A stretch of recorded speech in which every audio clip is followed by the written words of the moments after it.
In the heart of a battlefield swallowed by smoke and broken steel, a single soldier let out a desperate cry.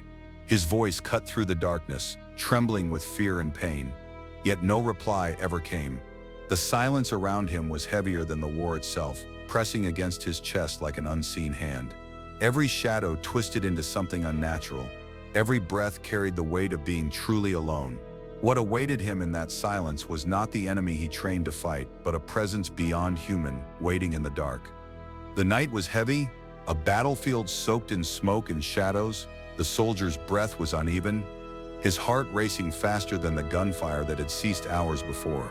He gripped his rifle, though it felt useless in the crushing darkness. When the silence grew unbearable, his cry tore through the air, raw and desperate. It echoed across the ruined ground, bouncing between the broken walls, but the silence that followed was colder than death itself. He expected footsteps, the rush of comrades, maybe even the harsh voice of a commander calling back, but nothing came. His cries stretched into emptiness, swallowed by the night as though the air itself refused to carry it further. Each second of silence pressed harder on his chest. The soldier's hands trembled, not from cold but from the weight of being completely unheard. In that moment, the war felt less human and more like a cruel game of shadows. He remembered the faces of those who once stood beside him, men who shared laughter in brief moments between the chaos. Yet now, those faces seemed like ghosts in his memory, drifting farther away with each heartbeat. His cry had not summoned them, had not awakened their strength to rally around him. It only proved what he feared most. He was truly alone. The night offered no companionship, no sign of life, only endless emptiness. The battlefield itself seemed alive in its silence.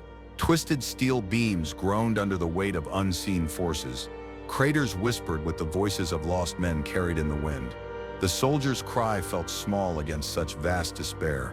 It was as though the ground refused to acknowledge his existence. He tightened his grip on his weapon, but even steel could not protect him from this invisible terror. He screamed again, louder, as though volume might bend reality into answering him. But this time, the silence that followed seemed to mock him, a suffocating reminder that no one was near. His throat burned, his chest ached, and his eyes searched for movement in the shadows. Every second of unanswered cries etched deeper scars into his mind. Fear shifted into despair, and despair into something darker, resignation. The silence pressed so hard it became a presence in itself, a living force. It sat on his shoulders, it wrapped around his heart, it gnawed at the edges of his sanity. In war, he had prepared for enemies of flesh and blood, but nothing prepared him for this. A foe made of silence and shadows, one that could not be shot, stabbed, or frightened away. His cry had revealed the true horror: abandonment. Memories of home surfaced without warning, a sharp contrast to the desolation around him. He thought of voices he once ignored, laughter he took for granted, calls that always had answers. Now, with no one to hear him, he longed for those sounds more than safety. His cry was not just for survival, it was for connection, for proof that he was not erased from the world. The silence was an eraser, wiping him away piece by piece. Every rustle of wind became an accusation, every shifting shadow a cruel trick. He wondered if the silence itself was alive, feeding on his cries to grow stronger. Each unanswered call felt like a meal for the darkness. He whispered this thought aloud, though even his whisper seemed to vanish. It was as if his own voice betrayed him, refusing to carry his plea further than his own ears. The battlefield stretched like a graveyard, every crater a tomb, every shattered wall a monument to despair. His cry had awakened no one, had disturbed nothing, had broken nothing. Instead, it reminded him that even in the loudest of pleas, a man can vanish without notice. That thought was heavier than any bullet, more suffocating than any smoke, for in war death was expected, but erasure was unbearable. He began to walk, though his legs felt leaden. Each step sank into mud thick with forgotten battles. He called out again, but this time his voice cracked. The silence did not echo back, it devoured. He realized the silence was not passive, it was hunting him, wearing him down, grinding his spirit into dust. His cry had not shattered it, it had awakened it. The soldier's chest heaved as he tried to steady himself. He raised his rifle, though no enemy was in sight. His ears strained for even the faintest reply. A distant cough, a muttered command. Anything, nothing came. The silence mocked him with its stillness, and his cry, once fierce, now lingered as a whisper in his memory. He began to fear his own voice would abandon him too. Time became meaningless. The sky above was a void, the ground beneath unforgiving. His cry had once been a sign of life, a declaration that he still existed. Now it was proof of his insignificance. He realized no one would come. No one had heard, no one even knew he was here. The weight of invisibility crushed him harder than any wound. He pressed his back against the ruins of a broken wall. The silence stretched so deep it seemed eternal. He thought of the other soldiers whose cries must have once echoed here, men who begged for help and found none. Perhaps their screams had built this silence, layering it over time until it became impenetrable. His cry had simply joined theirs, another forgotten echo in a field of shadows. A strange calm crept into him as the futility of his cry sank in. He understood now the battlefield was a graveyard not of bodies but of voices. Every soldier who called for help, every final scream had been swallowed here. His cry had been no different. It did not matter how loud he was. The silence had always been stronger. When the last echo of his scream dissolved into the night, he lowered his head. The silence had not just answered him, it had claimed him. And in that moment, the soldier realized the truth. The real terror was not death, but being erased so completely that even your final cry left no trace. The silence endured, unbroken, waiting for the next voice to vanish into its endless dark. The soldier's eyes strained in the half-light, searching for life in the ruins. What he saw instead were shapes shifting across the edges of vision. They slid along walls, stretched unnaturally across rubble, and vanished when he turned to face them. His mind told him it was fatigue, the tricks of smoke and moonlight. Yet something deeper warned him, shadows should not move on their own. These ones carried intent. He froze, muscles tight, as one shadow darted across the ground just a few feet away. It was too sharp, too fast to be explained by wind or flame. His breath caught, and instinctively he pressed his back against the wall. The air thickened as though the night itself leaned closer. The silence from before had been suffocating, but now it was filled with a new terror, shadows that defied nature. His training told him to scan for threats, to locate the source, yet no source existed. The trees were still, the fires long extinguished. No lanterns, no enemies, no allies remained. Only the shifting figures that bent against the laws of light. He remembered comrades whispering about battlefields being haunted, places where the dead lingered in shapes unseen. Tonight those whispers felt more like warnings than folklore. One shadow lingered longer than the rest, stretched tall and thin across a broken trench wall. Its arms extended farther than a man's should, and its head tilted at an unnatural angle. The soldier's chest tightened. He blinked hard, hoping it would dissolve, but it didn't. Instead, the shadow twitched as if aware of his gaze, shifting closer with a fluid motion that made his skin crawl. He gripped his rifle tighter, though he knew bullets were useless against silhouettes. His training was useless in the face of this. Still, he raised the weapon, not for defense but for courage. The shadow stilled as though mocking the gesture. His finger trembled on the trigger, but he held back. He knew firing would only confirm his fear that the shadows were real and not figments of a weary mind. The ruins seemed alive with motion now. Corners flickered with dark shapes, each moving in ways light should not allow. Some slithered along the ground. Others crawled up broken structures. The soldier's cry earlier had gone unheard, but his silence now seemed to draw them closer. He wondered if the act of being ignored had marked him for them, as though the battlefield itself had offered him up as prey. His ears strained, hoping for footsteps, voices, anything to prove he was not trapped in this nightmare alone. Instead, all he heard was the faint rustle of fabric. Though no wind stirred, shadows brushed past him without contact. Yet he felt them against his skin, cold, electric, wrong. It was not touch, but awareness, as if they were mapping him, learning the shape of his fear. The soldier tried to convince himself these were tricks of exhaustion, hallucinations brought on by battle stress. Yet the rational explanation fell apart when one shadow detached itself fully from the wall. It stood upright, impossibly tall, its edges flickering like smoke. The figure leaned toward him, not with sound or breath, but with the undeniable presence of something alive. He staggered back, nearly dropping his weapon. Panic clawed at his chest, but he fought it down. He remembered every lesson drilled into him: control your breathing, steady your stance, trust your senses. But his senses betrayed him. Light revealed nothing, yet the darkness moved. The battlefield had transformed into a living maze where nothing obeyed rules. He no longer knew if he was fighting shadows or if the shadows were fighting him. Another figure slithered into view, this one closer, smaller, darting along the ground like liquid night. His eyes followed its path until it disappeared beneath a pile of rubble. For a moment, relief washed over him. But then, from the other side of the rubble, it emerged larger, stretched wider than before, as though feeding on the ground it passed through. His throat tightened as realization hit: these shadows were growing. The moon slipped behind clouds, plunging the ruins into near-total darkness. He expected the shadows to vanish with the light. Instead, they multiplied.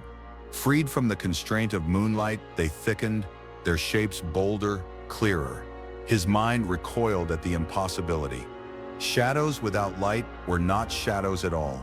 They were something else entirely. Something that had been waiting for the cover of darkness to reveal its true form. His body urged him to run, but where would he go? The battlefield stretched endless in every direction, and the shadows clung to every ruin, every trench. They did not chase, yet they blocked his paths, shifting subtly to close gaps. It was not pursuit, it was herding. Each flicker of their motion corralled him deeper into the ruins, pushing him towards some place unseen, some fate he dared not imagine. His breath grew ragged, every inhale loud enough to betray him. He tried to slow it, but fear stole control. The shadows pulsed in rhythm with his heartbeat, growing sharper with every thud in his chest. He realized they weren't random. They were responding to him. His fear was not just weakness here. It was fuel feeding them, shaping them into stronger, clearer figures. His terror had become their strength. Kneeling in the dirt, he pressed a hand to the earth, desperate to anchor himself to something solid. The ground was cold, damp, and strangely still. Yet even here, in the firmness of earth, he saw motion, dark tendrils slipping between cracks in the soil, reaching for him. He yanked his hand away, heart pounding. There was no safety, not in the walls, not in the earth, not in his own mind. As the night deepened, the soldier realized the truth. He had entered a battlefield where shadows were the enemy. They were not cast by light, but by despair itself, moving with intent, feeding on fear. His cry had gone unheard because no human was left to answer. Instead, it had summoned these silent figures, these echoes of death that stalked in darkness. And now, wherever he turned, shadows moved where none should be. The soldier stood amidst ruins that no longer felt like remnants of war, but relics of something deeper. The battlefield was still, eerily untouched by the chaos it once carried. Craters lay like open mouths in the earth, steel helmets rusted in silence, rifles abandoned without owners. Yet it wasn't the sight of destruction that crushed him, it was the emptiness. The absence of life weighed heavier than the memory of bloodshed. Everywhere he looked, there should have been sound, the groan of injured men, the bark of orders, the distant rumble of artillery. Instead, the silence lingered, thick and unnatural. It wasn't peace, it was abandonment. The soldier realized he wasn't standing on a battlefield anymore. He was standing on a graveyard, and the air itself seemed to carry the weight of unspoken screams. His boots sank into mud, hardened by time, leaving shallow imprints that felt temporary, as though the earth rejected his presence. The battlefield had no welcome for the living. The emptiness was a reminder that he was trespassing in a place owned by shadows and silence. His steps echoed louder than they should, drawing attention from no one and everything at once. He tried to focus on practical thoughts, supplies, shelter, escape, but the emptiness gnawed at his mind. War had taught him to survive chaos, not nothingness. Chaos gave you something to fight against, something to resist, but emptiness was worse. It eroded him slowly, taking pieces of his resolve with each breath. His rifle felt heavy, his uniform like chains. Survival was no longer about bullets, but about enduring the void. The ruins seemed to mock the idea of safety. Trenches that once offered protection were now yawning pits of darkness. Watchtowers leaned like skeletons, their empty windows staring down at him with hollow eyes. He felt smaller with each passing moment, a lone figure swallowed by history. The emptiness wasn't passive, it pressed down on him, bending his spirit like weight on brittle glass. He stopped at a crater filled with stagnant water. Its surface reflected the broken sky, but no stars shone within it. For a moment he thought he saw faces beneath the water, the ghosts of men who had screamed into the same silence. He blinked, and the vision faded, but the weight remained heavy in his chest, reminding him that this emptiness was built on countless forgotten cries. The soldier whispered to himself, not for comfort, but to test if his voice still mattered. The words left his lips, but the air swallowed them instantly. There was no echo, no return. His voice seemed thinner than before, frail against the battlefield's indifference. He realized then that emptiness was not the absence of sound, but the refusal of the world to acknowledge your existence. Each step forward deepened his unease. The battlefield seemed endless, stretching farther than memory or logic allowed. Buildings half collapsed stood like monuments to despair, yet no sign of struggle remained. It was as if the war had been erased, leaving only the hollow frame of suffering. The soldier wondered if he too would become part of this emptiness, dissolved into its weight until nothing of him remained. His chest grew heavy, each breath dragging against the stillness. He longed for the noise of gunfire, the chaos of men shouting orders, even the fear of bombs overhead. Anything was better than this suffocating void.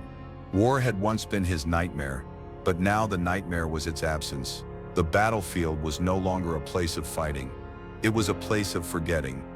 He came across a broken flag, torn and buried half in the dirt. Once it had been a symbol of pride, of men standing shoulder to shoulder. Now it was nothing but cloth rotting into soil. He lifted it briefly, but it sagged in his hands, lifeless, too weak to hold meaning. He let it drop, and the weight of that action pressed against him harder than any bullet ever had. The soldier paused at the edge of a trench, its depths filled with shadows. He could almost hear movement below, faint whispers brushing his ears. But when he leaned closer, the trench revealed nothing, only hollow earth. His imagination or not, he knew the emptiness was not truly silent. It carried things hidden, things that thrived in voids where no man should linger. The emptiness became a mirror for his own fears. It forced him to confront the fragility of his voice, the smallness of his presence, the temporary mark of his footsteps. He was one man against a field that had already swallowed thousands. No scream, no plea, no cry could ever outlast the silence that ruled here. The battlefield had claimed all before him, and it would claim him too. He thought of home again, of crowded rooms, of laughter and voices overlapping.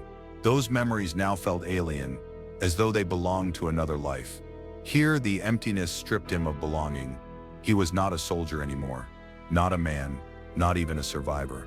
He was just one more echo fading into the vast weight of a battlefield that no longer remembered names. The soldier sank to his knees, unable to carry the heaviness in his chest. The emptiness was not around him anymore. It was inside him. His body felt foreign, his voice unnecessary. He had become part of the battlefield's silence, another presence erased by the refusal of the world to acknowledge him. The weight crushed not his bones, but his will. As the night deepened, the battlefield seemed to breathe around him, slow and heavy. The emptiness did not relent, did not ease. It clung to him like a second skin, and in that crushing silence, he finally understood the true horror was not the shadows or the screams unanswered. It was the battlefield itself, heavy with absence, waiting to absorb him into its endless, suffocating weight. Fear is unlike any enemy a soldier can face. Bullets can be dodged, bombs can be survived, but fear seeps into the cracks of the mind and lingers where no weapon can reach. It is silent, invisible, and patient, waiting for the moment when strength falters, alone in the battlefield. Fear takes shape in shadows, in whispers, and in the soldier's own heartbeat. It becomes a presence that cannot be shot down or silenced. Fear, once invited in, begins its siege from within. The soldier moved through the ruins, his rifle heavy but his breath heavier. Every step echoed louder than it should, as if the ground itself mocked his attempt at bravery. He wasn't fighting men anymore. He was fighting silence, fighting uncertainty, fighting the cold hand gripping his chest. Fear made his legs weak and his eyes dart to corners where nothing stood. In that emptiness, it whispered that he was already defeated. Fear bends the world into shapes that never existed. A flicker of movement in the corner becomes an enemy ready to strike. The sound of the wind pressing through shattered windows transforms into a scream. The soldier knew the tricks his mind played, but knowing didn't stop the trembling. He had faced real enemies before, but nothing was as merciless as the war inside his head. Fear doesn't need an army. It wins with doubt alone. In training, they told him fear was natural, even necessary. Fear sharpens instincts, they said, makes a man alert. But there was no sharpness now. Only a haze that dulled his judgment. Every choice seemed dangerous, every decision a step toward doom. The enemy was nowhere in sight, yet his body braced for an attack that never came. He realized then that fear had outlived the battle. The war was over, but it refused to leave. Loneliness gave fear more power, with no comrade's voice to ground him, no commander's orders to anchor him. His thoughts scattered like leaves in a storm. He felt the air pressing against him, heavy and thick, as if the whole battlefield had chosen him as its prey. Every silence was deafening, every pause unbearable. He had survived bullets, but he wondered if he could survive this emptiness gnawing at his resolve. Fear was not just a feeling, it was a weight. It pressed against his shoulders, dragging him lower, until he felt chained to the earth itself. His rifle seemed too heavy to lift, his helmet too tight, his boots too stubborn to move. He thought of leaving everything behind, walking away, but fear whispered that even escape was a trap. Wherever he ran, it would follow. Wherever he hid, it would find him. The soldier's mind replayed moments of the past with cruel intensity. The laughter of his squad haunted him, now twisted into echoes of absence. The faces of those who had fallen stared at him through the dust, accusing him of still breathing when they no longer could. Fear sharpened grief into a blade, cutting deeper each time he tried to breathe. It wasn't death he feared most. It was the slow unraveling of his spirit. Nightfall only deepened the terror. Darkness made the world infinite, erasing boundaries and swallowing shapes. Every rustle in the grass was a footstep. Every gust of wind a whispering voice. The stars above offered no comfort, for fear reminded him they were cold and unreachable. He was not small because the night was vast. He was small because fear made him believe he had no place in it. Fear is a cruel artist, painting horrors in the imagination with strokes of uncertainty. It sketched images of enemies waiting just beyond the fog, drew outlines of creatures crawling where none existed, and filled silence with voices that shouldn't be there. The soldier realized he was not fighting reality anymore. He was fighting a theater his mind built, with fear as the playwright and his sanity as the stage. Time lost, meaning under fear's grip. Minutes stretched into hours, and hours twisted into eternities. He checked his watch, only to realize it had barely moved. Fear slowed everything, magnified every sound, and stretched every silence. The battlefield itself seemed alive, pulsing in rhythm with his dread. There was no end in sight, no break in the storm, only fear growing stronger with every breath he took. In moments of clarity, he questioned himself. Was fear protecting him or destroying him? It warned him of danger, but danger was nowhere to be found. It made him cautious, but at the cost of paralyzing his will. Perhaps fear was both shield and chain, a guardian that never let him live free. The realization cut deeper than any enemy bullet. He was imprisoned not by walls, but by his own trembling heart. His hands began to betray him, shaking so violently he could barely reload his weapon. Sweat dripped into his eyes, blurring his vision further. Fear mocked him with these failures. telling him he was unfit, unworthy, and doomed. He tried to remind himself of victories past, of battles won, but fear smothered those memories like flames under heavy rain. Courage seemed like a story he once believed, but no longer recognized. The soldier pressed his back against a wall, clutching his rifle like a lifeline. He thought about how fear made even the strongest men crumble.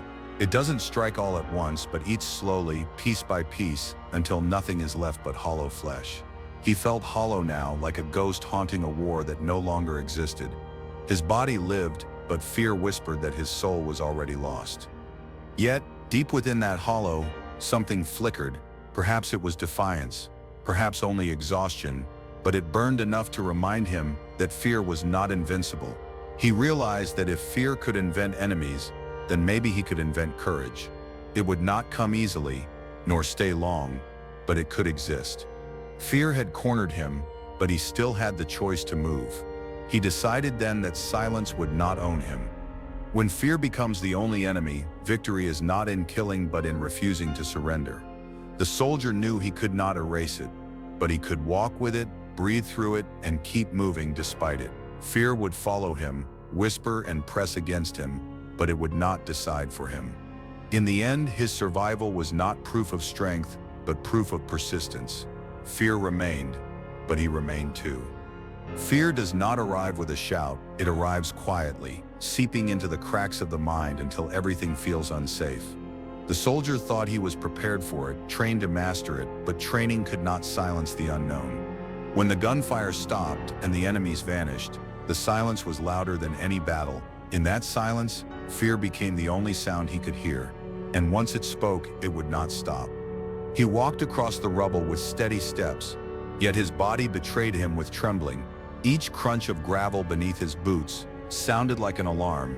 He tightened his grip on the rifle, though he wasn't sure what he was aiming at anymore. His eyes scanned the darkness, but shadows seemed to move even when nothing was there. He was no longer fighting soldiers, he was fighting his own mind. Fear has a way of changing shape. One moment, it is the thought of being ambushed. The next, it is the dread of never returning home. It feeds on uncertainty, thriving in the gaps left by silence. The soldier saw figures in the corner of his vision, but when he turned, only emptiness remained. He realized that the battlefield was empty, yet more crowded than ever. Fear had filled every space. His heartbeat became the enemy's drum, echoing so loudly he thought it would betray his position. Sweat rolled down his face, not from heat, but from the weight of dread. He told himself it was nothing. But the body does not listen to logic when fear commands it. Muscles tensed, lungs tightened, and vision narrowed until the world itself seemed smaller. Fear had shrunk the battlefield into a cage. Loneliness gave fear its sharpest teeth. With comrades gone, there was no voice to break the silence, no laughter to remind him of humanity. Alone, his thoughts turned into whispers, whispering into screams. He missed even the sound of orders barked at him, for those words carried direction. Now there was none, only the aimless spiral of fear dragging him deeper into himself. He thought of how fear lies. It tells a man he is weaker than he truly is. It convinces him that every step is fatal, every sound a warning, every silence a trap. The soldier felt himself listening to those lies, each one carving doubt into his bones. He clenched his jaw to resist, but even resistance felt fragile. It was not bullets piercing him, it was whispers. The ruins around him became a mirror of his fear. The broken walls leaned like watchful eyes, the shattered windows stared back with hollow emptiness. Even the wind became hostile, whistling through cracks like voices calling his name. He moved faster, but fear followed with every step, matching his pace, waiting for him to falter. The battlefield wasn't haunted by enemies, it was haunted by his own dread. When night fell, fear grew bold. Darkness left no room for certainty, erasing the lines between ground and sky, shadow and form. Every movement of the grass was an ambush, every flicker of starlight a signal. His rifle felt useless. You cannot shoot the unseen. He realized then that darkness was not the true threat. It was fear, using the night as its cloak. He remembered what the instructors once said, "Courage is not the absence of fear, but mastery over it." Yet here, in the cold silence, fear was the master. It dictated how he breathed, how he walked, how he thought. Every choice he made was wrapped in hesitation. He wasn't surviving because of courage. He was surviving despite being ruled by fear itself. The weight of fear was not physical, yet it crushed harder than stone. His shoulders sagged, his knees buckled, his chest tightened as if an unseen hand pressed against him. The battlefield had turned into a prison, and fear was both the jailer and the bars. Even the thought of moving forward became unbearable. He wondered if death would feel lighter than this endless heaviness. His memories turned against him. The laughter of his unit echoed, but instead of comfort, it deepened the silence. The faces of the fallen returned pale and cold, reminding him of his fragility. Fear sharpened grief into guilt, making survival feel like betrayal. He wasn't afraid of dying anymore. He was afraid of living with the ghosts that fear resurrected. Time stretched unnaturally, seconds dragging into eternities.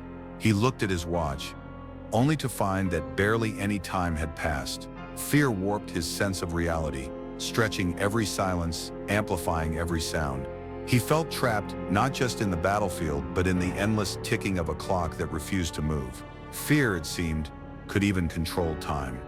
In moments of clarity, he wondered whether fear was protecting him.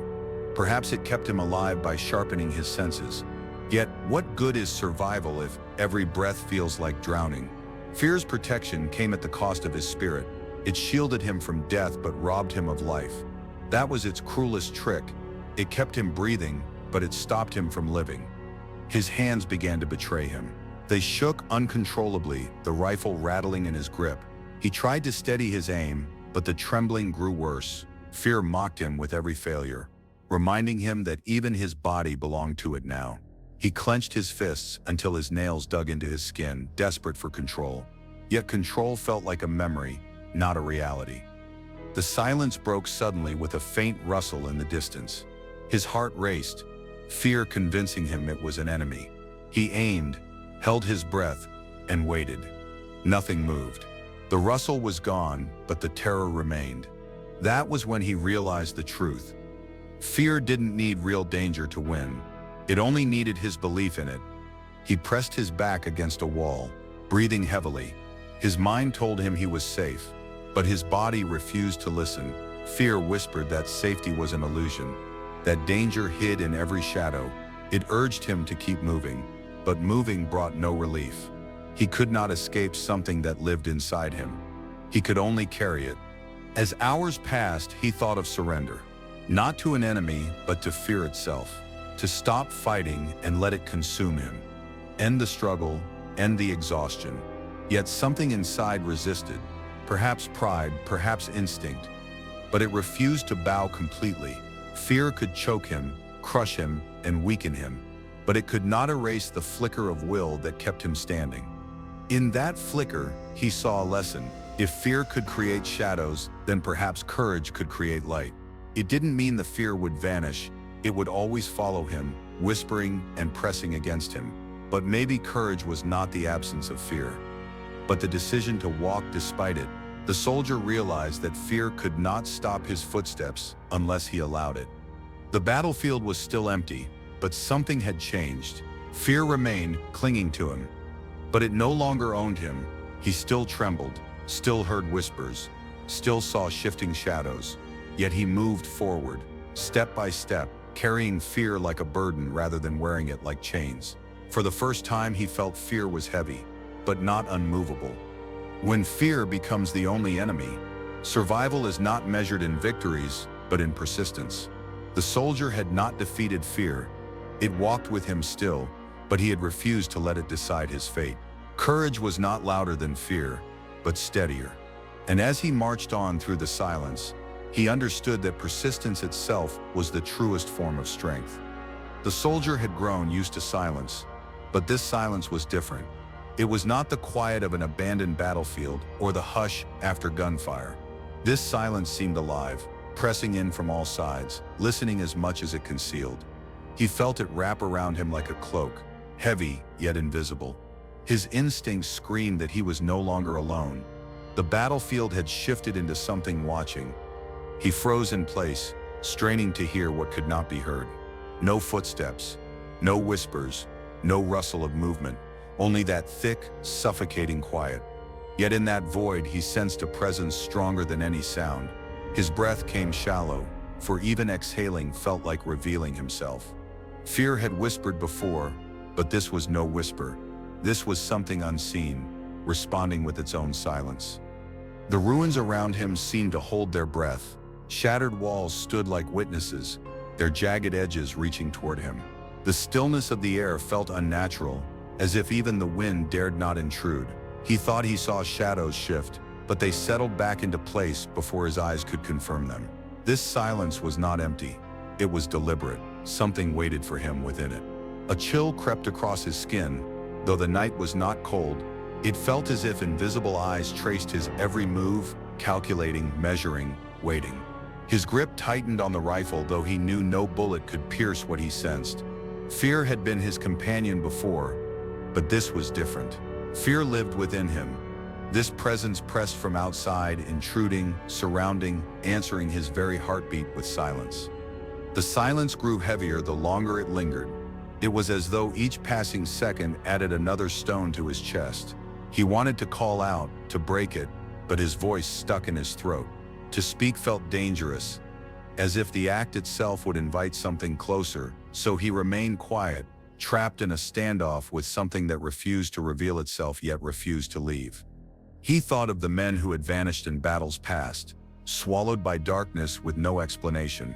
Stories whispered around campfires came rushing back, soldiers hearing voices when none were there, or seeing figures that melted into thin air. He had dismissed those tales as nerves, but now, faced with this silence, they felt like warnings. He wondered if he was about to join their ranks. The longer he stood, the more certain he became that the silence itself was the answer. He had cried out before, screamed into emptiness, begged for someone to hear. Now the emptiness replied, not with noise, but with awareness. This was not absence. It was presence disguised as quiet. It was listening, waiting for him to falter, waiting for him to believe he was powerless. Shadows deepened as the moon slid behind clouds. Darkness thickened until even the outlines of rubble blurred. Yet he still felt watched, as if countless unseen eyes pierced through the dark without needing light. He closed his eyes, but that did not free him. The sensation remained, pulsing in rhythm with his heartbeat. He realized then that closing his eyes only brought it closer. His breath quickened, though he fought to control it. The silence was cruel, magnifying each inhale and exhale until they sounded deafening in his own ears. He wondered if the presence fed on that sound, if each breath confirmed his weakness. It was a game he could not win. Whether he moved or stood still, breathed or held his breath, the silence answered in kind, stronger each time. He felt drawn toward the center of the ruins, as if something called him without words. His boots carried him forward, though his mind resisted. It was not curiosity, it was compulsion. The silence was no longer passive. It pulled at him like a tide. He wanted to stop, but his body betrayed him, compelled by an invitation he had never accepted. In the center, he paused, surrounded by walls that leaned inward like claws. The silence pressed harder here, so thick it almost rang in his ears. He turned in circles, rifle raised, but nothing revealed itself. Yet the more he searched, the more certain he became. He was not the hunter here. He was prey, and the silence was savoring the moment before striking. His mind began to conjure shapes in the dark. A figure crouching in the corner, a shadow standing too still, an outline watching from the rubble. Each time he blinked, they vanished, leaving only emptiness. The presence was cruel, refusing to show itself, forcing him to doubt what was real. It let him imagine horrors greater than any truth could be. His hands shook, not from exhaustion, but from the weight of unseen eyes. He tried to whisper a prayer, but even his own voice sounded foreign, too loud, too fragile against the silence.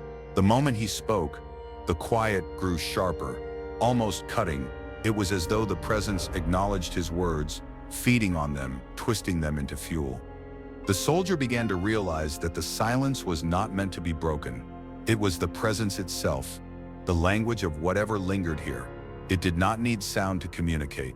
Its answer was the void, its message the crushing weight of absence. To speak into it was like shouting into a chasm that only grew deeper. This was not emptiness. This was intent. He lowered his weapon, realizing how useless it was. Fear had driven him to cling to steel and bullets, but they were meaningless here. What could he strike at when there was nothing visible? His weapon felt like a child's toy in the face of something ancient and unseen. He knew then that he was fighting on a battlefield where courage and weaponry held no power. The silence stretched into eternity. Time unraveled, minutes turning into endless waiting. He began to wonder if he was still alive. If perhaps he had died without knowing. Was this presence a messenger, a guide, or a captor? The thought chilled him, for he realized he could not tell. Life and death felt equally distant here, swallowed by silence. Yet, within that crushing quiet, something shifted inside him. He realized the presence was not trying to destroy him. It was testing him. Silence was its weapon, but also its lesson. To endure without breaking, to stand without fleeing, to exist without sound, that was the challenge it set before him. The soldier began to straighten his back, refusing to collapse under the weight. As he stood firm, the silence changed.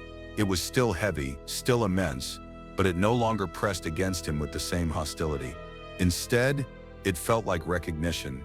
The presence had spoken in silence, and now it seemed to acknowledge his endurance. It did not vanish, but it no longer crushed him. It lingered like a shadow that chose to walk beside him rather than over him. The soldier realized he had not conquered the silence. He had learned to stand within it. The presence was still there, hidden, unyielding, but it no longer held complete power. In enduring, he had answered its challenge. Fear had bowed him before, but silence had demanded strength of another kind. He had given it, not by shouting, but by simply not collapsing. When the silence finally loosened, it left him changed. He still felt its shadow, its unseen weight, but he carried it differently now. It was no longer an enemy. It was a reminder. A reminder that not every battle is fought with sound or weapons. Some battles are fought in silence, against presences that will never show their face, and victory in such battles is simply refusing to fall. The soldier had endured silence, had faced fear, yet nothing prepared him for what came next. One moment, the ruins around him stood solid, cold reminders of battles lost. The next, they seemed to bend and blur as though the world itself were holding its breath. He blinked, rubbed his eyes, but the distortion remained. Then, without warning, the figure ahead of him simply vanished, gone as if swallowed by air itself. At first, he thought it was a trick of exhaustion. His body was drained, his mind worn thin by silence and fear. But he knew what he had seen, a silhouette standing in the rubble, motionless, watching. Its outline was clear, undeniable, yet in a heartbeat, it dissolved like smoke, leaving no trace behind. His chest tightened as he realized this was not imagination. It was something real that refused to leave proof. The battlefield was already strange, but this disappearance broke all reason. A soldier might fall, might run, might hide, but not vanish into thin air. He stepped forward, searching the ground for footprints. Any mark of disturbance, dust lay untouched, stones remained undisturbed. It was as if the figure had never been there at all, and that absence was far more terrifying than any presence could be. He whispered to himself that he was mistaken, that fatigue played cruel tricks. Yet even as he tried to convince himself, dread anchored in his chest, the silence around him seemed to mock his denial. If he was hallucinating, why did his instincts scream otherwise? Why did the air feel heavier, colder, as though it had swallowed something unnatural? The ground was empty, but the memory burned vivid. Suddenly, he remembered the stories, the ones soldiers told in hushed voices, too afraid to speak them aloud in daylight. Stories of comrades who vanished mid-patrol, never seen again, their absence unexplained by enemy fire. They were not declared dead, only missing, as though the battlefield itself had claimed them. He had laughed at those tales once. Now he felt the chill of truth gnaw at his bones. He searched the ruins with frantic eyes, circling, stepping over broken stones, peering into collapsed corners. But the more he looked, the more the world seemed to rearrange itself. Paths twisted, walls leaned differently, shadows stretched in ways they hadn't before. It was as though the battlefield shifted to erase what he had seen, covering its own secrets. He realized he wasn't searching for a figure, he was searching for an explanation. And none came. The air grew stiller with every step, each breath feeling heavier than the last. The soldier wondered if he would be next, if the ground beneath him would open, if the silence itself would consume him whole. Fear clawed at his mind, whispering that this was how it happened, that vanishing was not sudden but slow, a creeping presence waiting to erase him piece by piece. The ruins became a labyrinth, twisting around him with cruel precision. He retraced his steps, only to find paths unfamiliar. As if the terrain shifted behind his back, he marked a stone, turned away, and when he returned, the stone was gone. Panic surged. It wasn't just men vanishing.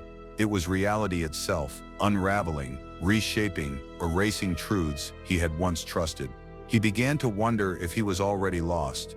He thought of calling out, shouting into the emptiness. But fear silenced him. What if his voice invited the same fate? What if sound itself drew the vanishing closer? He clenched his jaw and moved in silence. But silence offered no safety. The unseen rules of this battlefield were beyond his understanding. As he moved cautiously forward, a cold draft brushed past his cheek. He turned sharply, expecting to see someone behind him. But there was no one, only a wall of broken stone. Still, he felt it. The undeniable sensation of someone brushing close, almost touching. He realized then that vanishing did not mean gone. It meant hidden, watching, waiting just beyond his sight. He shuddered at the thought. If the vanished still lingered, what did that make them? Were they alive, trapped between states, or were they shadows now? Neither living nor dead, haunting those who remained. He did not know, and he feared the answer. Yet the stronger fear was this, that one day someone might stand where he stood, remembering him only as a vanishing no one could explain. The soldier pressed on, though every step felt like walking toward his own disappearance. His boots struck the ground, but he questioned if the earth would still hold him the next second. He touched walls, but half expected his hand to slip through. Nothing felt solid anymore. The battlefield, once broken but real, now seemed like a veil ready to tear. He wondered if he was clinging to the last strands of reality. His thoughts grew fragmented, chasing explanations he couldn't catch. Was it the enemy? Some unseen weapon designed to erase instead of kill? Was it madness, seeded by fear and silence, blooming into hallucination? Or was it something older, something bound to the land, feeding on lives like his? Every answer frightened him more than the last. Each one ended with the same conclusion. No human hand was behind this. He stopped suddenly, his breath caught in his throat. Ahead of him, just for a moment, another silhouette flickered, tall, motionless, its head tilted slightly, as though observing him. He blinked, and it was gone, vanishing exactly as the first had. The dread that filled him was colder than death. This was not coincidence. This was pattern. The battlefield was alive with vanishings, and he had become part of its story. The urge to flee surged inside him. But where could he run? Every corner might dissolve. Every shadow might conceal what was waiting. His mind screamed at him to leave, but his body hesitated, rooted by both fear and fascination. To witness something impossible is to stand between terror and awe. He hated himself for staring, but he could not look away from the emptiness where the figure had been. The night deepened, and with it the vanishings grew more frequent. Each time a figure appeared at the edge of his vision, holding for just a second before dissolving. They came from walls, from doorways, from broken streets, never close enough to touch, never long enough to confront, only long enough to unsettle. It was as though the battlefield itself was unraveling into fragments, showing him glimpses of something he was not meant to see. He clenched his fists, desperate for control. But how does one fight absence? How does one strike at what refuses to exist? His rifle was useless, his training meaningless. All that remained was willpower, the stubborn decision to keep walking even as reality twisted around him. Perhaps that was the only weapon left, the refusal to vanish as they had, the refusal to surrender to the unexplained. But even as he tried to steady himself, doubt gnawed deeper. He wondered if others would believe him. If he lived long enough to tell, who would trust a story of men fading into air? Of figures that appeared and disappeared like shadows at play. His survival would not guarantee understanding. It would only mark him as the keeper of a truth no one wanted. Yet still he walked. The ruins stretched endlessly, and with each step, more figures flickered and dissolved. His heart no longer raced, it ached. The vanishings no longer startled him. They hollowed him, each one a reminder that reality itself could betray him. He whispered to himself that he was still here, still solid, still breathing. It was a fragile reassurance, but it was all he had. The vanishings left him with a haunting certainty. Some battles are not fought with bullets or fear, but with the boundaries of existence itself. He had witnessed a truth beyond comprehension, a battlefield where men did not fall, they disappeared. And though he remained standing, he knew the line was thin. At any moment, he too could be gone, leaving behind only a vanishing no one could ever explain. The soldier had seen vanishings that defied reason, but what unsettled him most was not the absence. It was what remained. In the silence that followed each disappearance, he felt something stirring, a residue that lingered in the air like smoke after fire. It was not random. It carried weight, a message unspoken. The darkness was no longer empty. It was layered with warning, though he could not yet decipher its language. Every shadow whispered, not in sound but in presence. He felt it in his bones, the same way one feels a storm approaching before the sky breaks. The ruins around him no longer looked like stone and dust. They looked like symbols, each crack and crumble carrying secrets. Somewhere within this twisted battlefield was a truth buried too deep to ignore, and the darkness guarded it fiercely, like a predator protecting its prey. He began to sense patterns in the silence. Certain places grew colder, certain paths bent strangely, and in those places he always felt watched. It was as if the land itself had chosen spots to whisper louder, to leave fragments of warning etched into the air. But warnings are useless without interpretation, and the more he searched for meaning, the more he realized the price of discovery might be too high. One night, while crouched beneath a shattered wall, he heard it. Not with his ears, but within, a pulse in the silence. Heavy, rhythmic, as though the darkness had a heartbeat. It did not frighten him at first. Instead, it beckoned, urging him to listen closer. And in that listening, he understood the faint outline of a message. Those who vanish do not vanish by chance. They are chosen. The word chosen lodged like a stone in his chest. Chosen for what? Sacrifice? Consumption? Transformation? He did not know. But the implication was clear. There was design in the disappearances, not accident. The battlefield was not just broken, it was alive, selective, purposeful. And those who survived were not merely lucky, they were being spared, at least for a time, for reasons beyond comprehension. As he pressed forward, he found markings on the stones, scratches too deliberate to be mistakes. At first, he dismissed them as debris from combat, but on closer inspection, they formed lines, half-words, fragments carved with urgency. They looked like the desperate work of men who realized too late what awaited them. He traced the grooves with his fingertips, feeling the tremble of warning still clinging to their edges. The words were incomplete, but they spoke enough. "Don't follow," one said, cut off as though the writer had been torn away mid-sentence.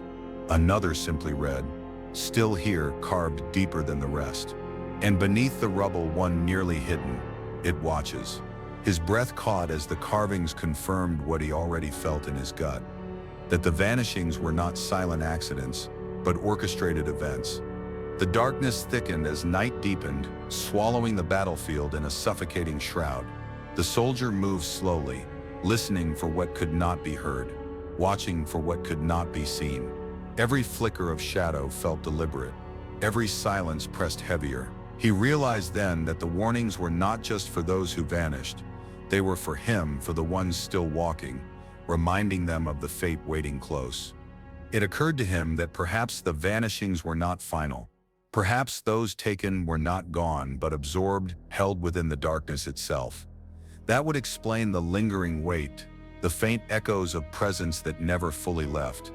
If so, the battlefield was not just haunted, it was a prison. The souls of the missing buried beneath a silence that no weapon could shatter. He shivered at the thought. The vanishings were not death. They were capture, and the warnings were not left by the dead, but by the half-alive, those still trapped in the folds of something unseen. The carvings, the whispers, the flickers of presence were cries for help, yet help was impossible, because to search too deeply meant joining them, buried in the same eternal silence. Still, he pressed forward, torn between fear and the duty to understand. A soldier is taught to recognize patterns, to learn the enemy. But what if the enemy was not flesh and blood? What if the battlefield itself was a living warning, a graveyard that tried to speak? He had fought many battles with steel and grit, but never against something as intangible as darkness carrying memory. The wind carried strange notes that night, not words, not sounds, but vibrations like echoes of footsteps long gone. He followed them cautiously, and they led him to a collapsed archway where the stone was darker than the rest, as though fire had kissed it. There, more words were etched. "Don't look back." His skin prickled. Whoever carved this had known what he now felt, that once the darkness sees you, escape becomes nearly impossible. He wondered if the battlefield tested courage or obedience, were the warnings instructions to be followed, or traps to lure him closer. The line between guidance and deceit blurred with every discovery. The carvings were human, yet the silence around them was not. Could he trust desperate words left behind by the vanished, or were they already part of the darkness, their messages twisted to ensnare him? Still, one thing was undeniable. The warnings carried intent, and intent meant intelligence. The vanishings, the whispers, the shifting silence, they were part of a system, not chaos. The battlefield was a design, an elaborate mechanism that pulled men into its core while leaving traces behind. And those traces, though faint, hinted at something waiting in the deepest shadows, something patient and calculating. For the first time, he felt pity for those who had vanished, not for their loss of life, but for the imprisonment of their voices, trapped in silence, scratching out fragments of warning no one would fully understand. They had left echoes, but echoes cannot save. He realized that their true fear was not death, it was being forgotten. Their warnings buried in darkness too heavy for others to lift. He thought of turning back, abandoning the search, but the thought itself felt wrong, as if the battlefield would not allow it. His path forward might lead to vanishing, but his path backward led to nothing. The silence behind him was just as heavy as the silence ahead, and within that realization came another warning: there was no escape, only endurance. The soldier tightened his grip on his weapon, though he knew it was useless. Steel could not pierce silence. Bullets could not kill absence, but holding it gave him courage. A reminder of his humanity against forces that stripped men into shadows, he whispered to himself, "I am still here." It was both declaration and plea, a fragile attempt to resist becoming another warning carved into stone. As dawn approached, faint light crept across the ruins, but the warnings did not fade with the night. If anything, they became clearer, etched into every crack and crevice. The battlefield was layered with history, each scar carrying voices of those who tried to speak before they vanished. Daylight only revealed what darkness had buried, and the soldier knew that once seen, it could never be unseen. He realized then that the true warning was not about vanishings, it was about endurance. Those who disappeared were not simply taken, they were silenced. The battlefield whispered the same truth over and over: do not give silence your voice, do not surrender awareness. For the moment you stop resisting, you become part of the darkness, buried alive within its quiet hunger. He walked on, carrying the weight of every carving, every whisper, every presence that dissolved into nothing. The warning was clear, though terrifying. The darkness was not passive, it was alive, and it wanted him. But as long as he breathed, as long as he fought to hold on to sound, movement, and presence, he remained unclaimed. The battlefield could bury warnings, but it could not bury his will, at least, not yet. And so, the battlefield kept its secret. The soldier's cry vanished into the night, swallowed by shadows that never gave him back. No comrades found his body. No records marked his end. Only whispers remain, carried in the wind of a man who faced something no bullet could kill, no army could fight. His silence still lingers in the ruins, warning anyone who dares to listen. Not every war is fought against flesh and blood. Some are fought against the darkness itself.